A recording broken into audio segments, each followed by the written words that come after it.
quarterback. Oh, there's a goal. This roundup of the MLB offseason is sponsored by Aura. Anyone who knows a thing or two about baseball history knows the story of the Houston Astros data breach. Back in 2014, a Cardinals employee used devious methods to manage to hack into their servers. Thanks to poor safeguards, information was ripe for the taking. Months of internal messages, scouting reports, and inside secrets were leaked to the public. It was an embarrassment for the organization, which allegedly cost them over $1 million.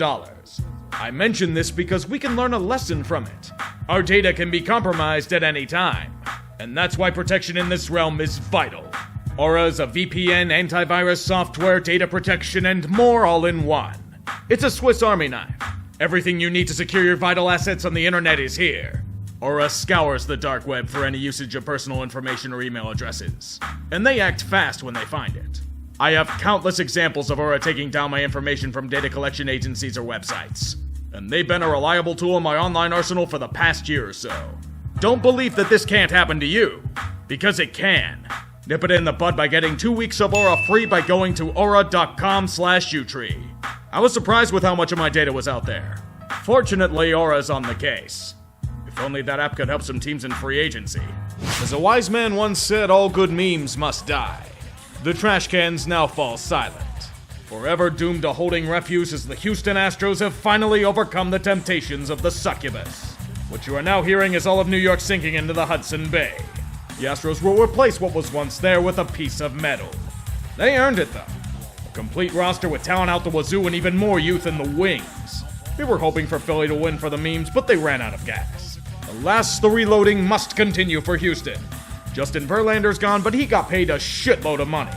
And they have so much starting depth it won't be felt too hard. Even then, upgrading must commence. Yuli Gurriel's fade will bring about the rise of Jose Abreu. Not much else that needs to be done. Add a little more gas in the tank of Michael Brantley and go. They've mostly stayed out of the spending spree, and it's the best for them. They don't need much. Speaking of the Yankees, they are embarking on a critical offseason. Big decisions to be made in many aspects. The fan base on edge. Keeping Aaron Boone and Brian Cashman around, it's not a good look for a team that hasn't reached the World Series in almost 15 years. And with Aaron Judge hitting free agency, it's a dangerous game to play. Bringing back Anthony Rizzo and Tommy Kahnle's a start, but not what they truly want. Getting an elite pitcher with Carlos Rodon, a dominant lefty that can wreck lineups with impeccable control, it's wonderful, but not who they truly desire. They want Judge. All rise for the verdict.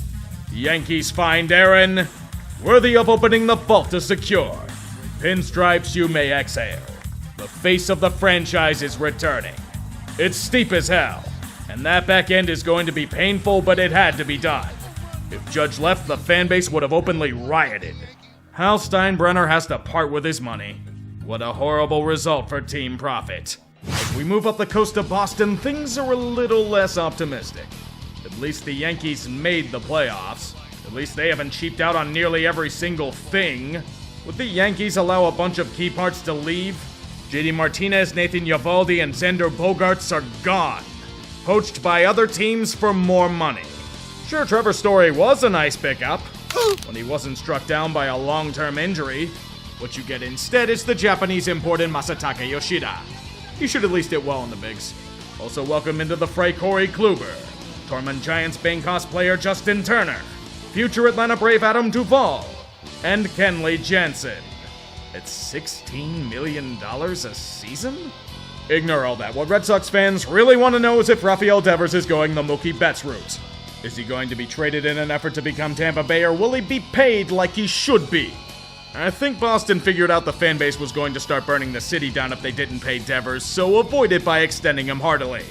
They paid a shit ton for him. Probably way too much. But they didn't have much of a choice. Either suffer a quick, painful death or a prolonged, painful death. You must choose carefully. Toronto's failure is haunting them. With every memory of Seattle one-upping them in the great humiliation, the Blue Jays know they cannot stand on their laurels. They know what they need to improve. Team defense.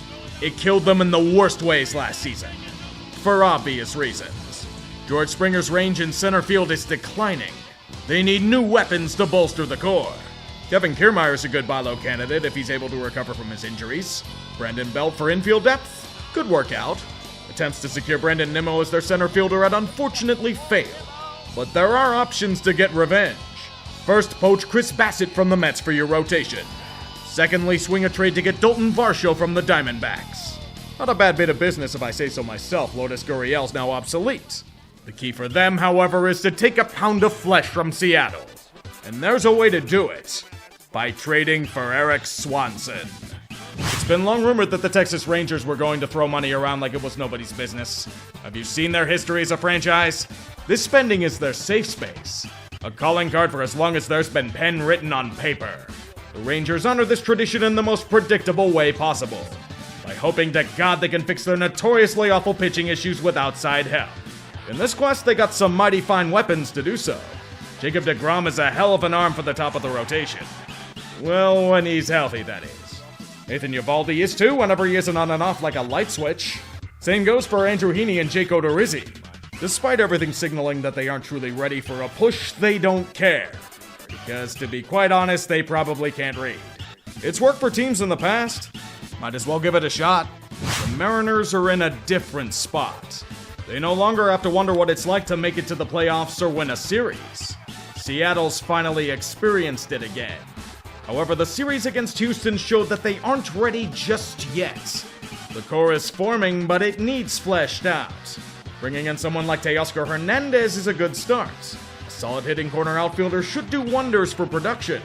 AJ Pollock's got a bit left in the tank, so there are some on-paper upgrades then and there. What I'm truly excited for? Colton Wong finally being out of the NL Central. I don't know how or why, but that dude killed the Pirates. We're finally free. Thank God. Moving towards the National League, the Phillies got a taste of glory again. It may have been due to a run of impressive form, but never deny Dave Dombrowski a chance to spend. He will kill anyone in his path for a chance to make splashes in the offseason. Taijuan Walker, Craig Kimbrell, and Gregory Soto are okay, but nowhere near enough to satiate bloodlust. The batting core needs one more piece. Gene Segura is good, but not good enough.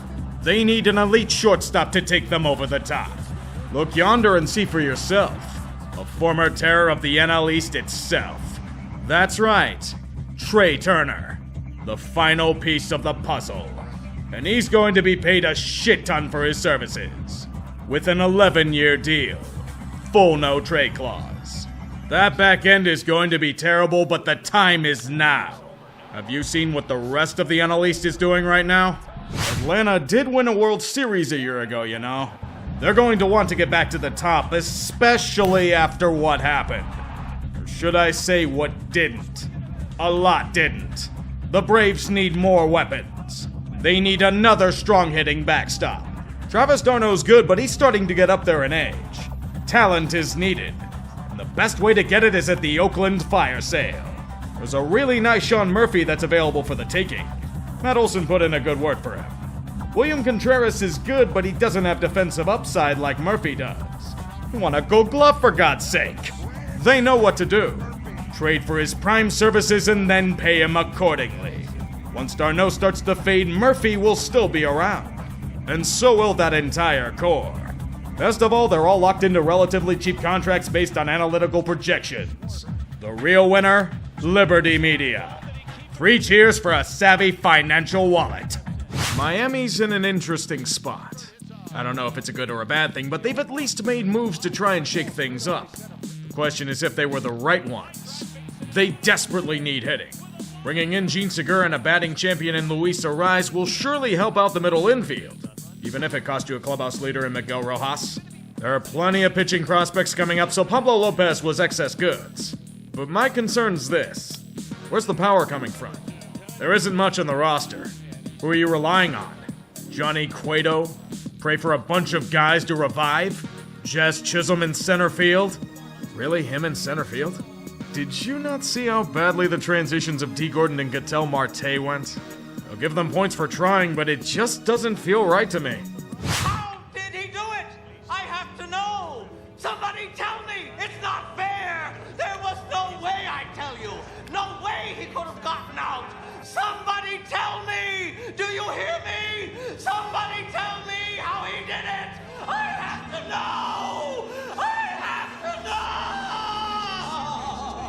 This is a broken man. All the plans of glory and avenging Lowell Mets fall to a thud with a late-season skid. To Daddy Steve, the Cohen tax isn't an inhibiting factor. It's a source of pride. He will do everything in his power to get the Mets a championship. A few $100 million thrown around, that's nothing. Just wait until you get a load of what he did this offseason. Big free agents to be in Edwin Diaz and Brandon Nimmo? They're going to be brought back with the sound of trumpets. They did lose Jacob deGrom, and that is a sad story, but he wasn't dependably healthy. Best to replace him with a true legend of the game. Aging grace and a Cy Young renaissance. What else could you ask for out of Justin Verlander? He and Scherzer are reunited under one banner. While there is massive risk involved, you have to take it in order to reap the rewards of glory. Know how it gets better? They signed Jeff McNeil to a team-friendly deal. Hell, the Mets snagged Carlos Correa at the 11th hour. A loaded team just got even more so. He never passed his physical. They had to back out. Oh, well, they'll find more talents to splurge on in the future. I think we should talk about Carlos Correa, shouldn't we? Something tells me that his future is a lot more uncertain than his PR team is letting on. Consider that he was supposed to be a San Francisco Giant at first. A few days after the announcement, the red flag started flying like Elijah Dukes just entered the building. His ankle is apparently on the verge of being fucked.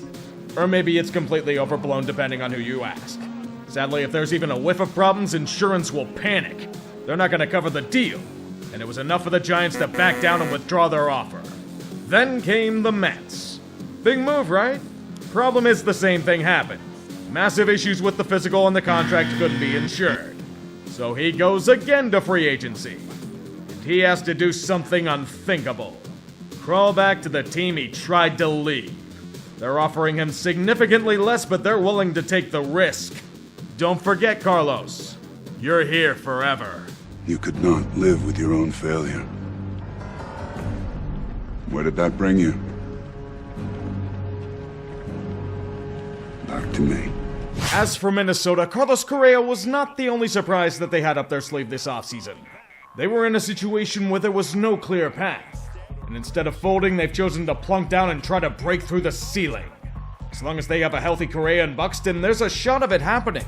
Bringing in Christian Vasquez and Joey Gallo for extra power will absolutely help with that as well. However, the rotation needs a big arm to help out. In Miami, an extremely underrated pitcher is honing his craft. And he's ripe for the taking.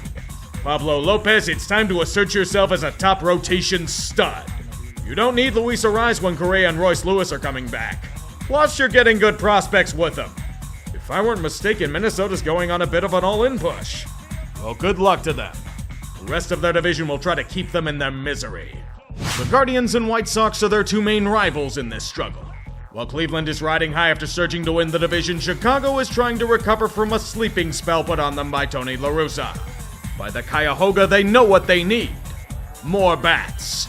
Power to aid them in their quest. Josh Bell and Mike Zunino should help out significantly in that regard. Still really cheap, but it's a good effort to get them back to AL Central supremacy.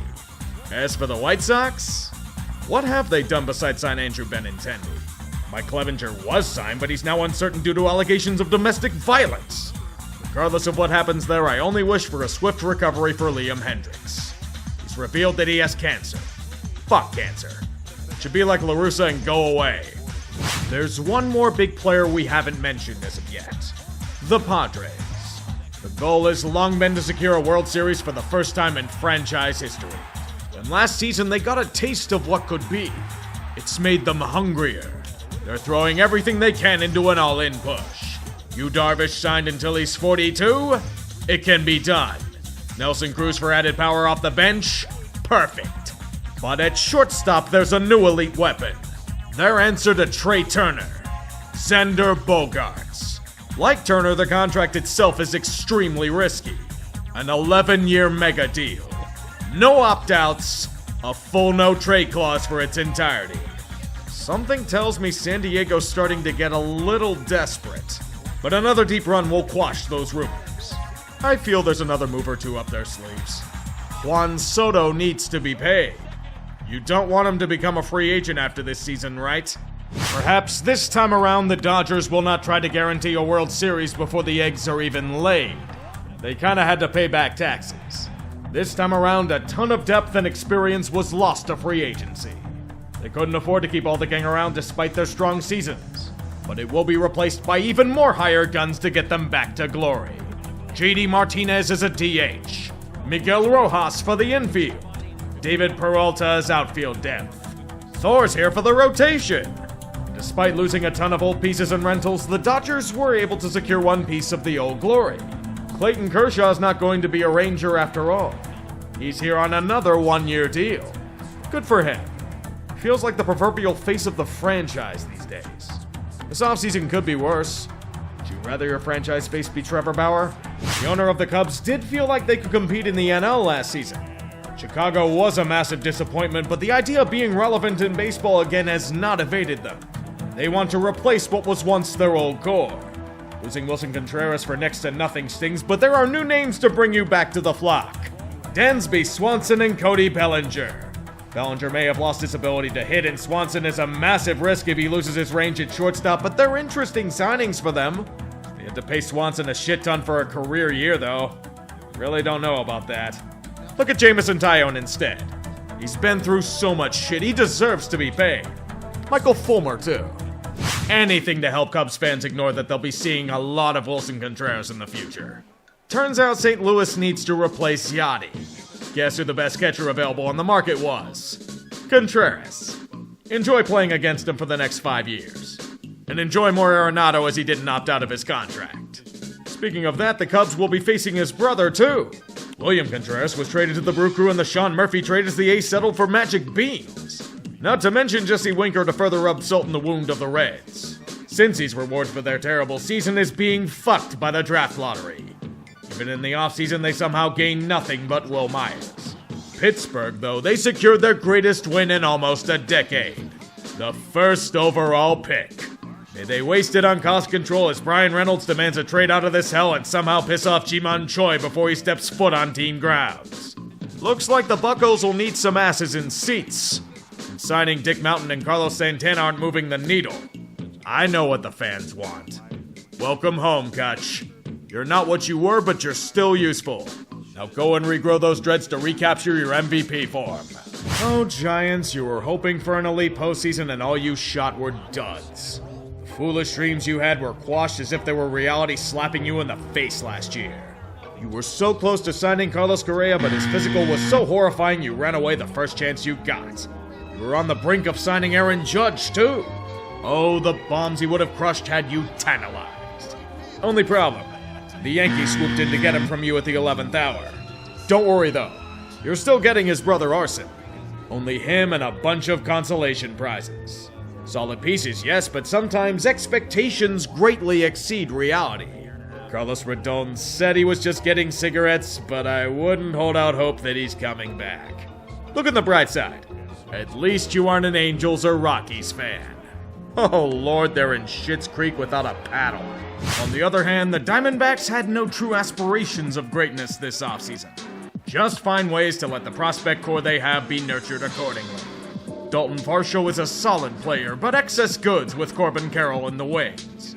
When Toronto's willing to give you not just Lourdes Gurriel, but a top 10 catching prospect in Gabriel Moreno, why would you even give it a second thought? This young crew does need some veteran leadership, however. Know how you get it?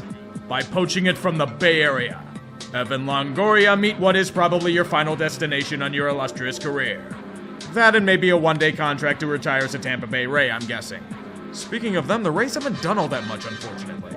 They signed Zach Eflin, but the rest of their moves have merely been shrewd extensions of players that will greatly outperform those contracts.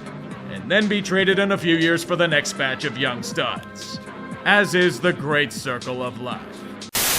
On a 2-1, Alvarez hits a high drive center field. Veer leans back.